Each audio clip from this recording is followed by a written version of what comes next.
ரொம்ப சாதாரணமா அப்படியே கொண்டு போற மாதிரி இருக்கு. எல்லாம் ரொம்ப கஷ்டப்பட்டு வேலை செஞ்சுட்டு இருந்தேன் நானு.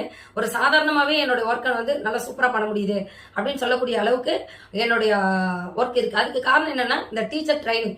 நான் பியூட்டிஷியன் லைன்ல நான் எவ்வளவு எக்ஸ்போர்ட்டா இருந்தாலும் இந்த ட்ரைனிங் போயிட்டு வந்ததுக்கு அப்புறம் எப்படி ஹேண்டில் பண்ணணும் அப்படின்ற விஷயத்த நான் தெரிஞ்சுக்கிட்டதுனால என்னால ரொம்ப ஈஸியா பண்ண முடியுது. அதனால நீங்க டிப்ளமோ எக்ஸாம் முடிச்சவங்களா இருக்கீங்களா அப்படின்னா நம்மளுடைய சென்னை அலைக்கு காண்டாக்ட் பண்ணீங்கன்னா உங்களுக்கு நாங்க கைட் பண்றதுக்கு தயாரா இருக்கோம். இது எப்படி கொண்டு போகணும், நீங்க எப்படி 10 பேருக்கு சொல்லி தரணும், நீங்க எப்படி 100 பேருக்கு சொல்லி தரணும் அப்படின்றத. அது மட்டும் இல்லாம ஒரு 3 ஸ்டூடெண்ட்ஸோடைய அனுபவத்தை உங்ககிட்ட நான் ஷேர் பண்ணிக்கணும் தான் இந்த வீடியோவே நான் எடுக்க ஆரம்பிச்சேன். என்னன்னு கேக்குறீங்களா? ஒரு ஸ்டூடெண்ட் பாத்தீங்கன்னா நான் டிப்ளமோ எக்ஸாம் முடிச்சு உங்ககிட்ட நான் டீச்சர் ட்ரைனிங் முடிச்சேன் போன வருஷம். இப்போ காலேஜ்ல நீங்க சொல்லிக் கொடுக்கறத பார்த்து நானும் சரி போய் ஒரு காலேஜ்ல கேட்கலாம் அப்படின்ட்டு நான் போய் கேட்டேன். அவங்க இந்த சர்டிபிகேட்டை பார்த்த உடனே நீங்க பியூட்டிஷியன் மட்டும் இல்லாம டீச்சரும் முடிச்சிருக்கீங்களா அப்படின்னு சொல்லிட்டு என்ன ஆச்சரியமா கேட்டாங்க. இதுல டீச்சர் எல்லாம் இருக்கா அப்படின்னு கேட்டாங்க. நான் இதுலதான் ட்ரைனிங் முடிச்சிருக்கேன்னு சொன்ன உடனே என்ன அப்சர்வ் பண்ணிக்கிட்டாங்கக்கா, எனக்கு ஏத்துக்கிட்டு